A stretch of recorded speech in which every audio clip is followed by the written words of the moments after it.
سلام الله عليكم ورحمة تعالى وبركاته. مرحبا بكم. وفاة مأساوية لأستاذة شابة جرفتها السيول ضواحي تطوان. في حادث مأساوي فارقت حياة أستاذة شابة الحياة حين جرفتها سيول جارفة لواد بمنطقة جبل الحبيب ضواحي تطوان بعد الأمطار الغزيرة التي عرفتها المنطقة.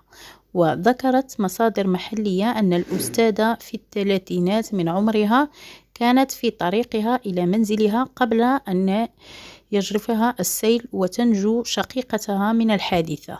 وقد تم انتشال جثة الفقيدة من طرف عناصر الوقاية المدنية وتم نقلها بعد ذلك لمستودع الأموات بالمستشفى الإقليمي ثانية الرمل بتطوان. إنا لله وإنا إليه راجعون.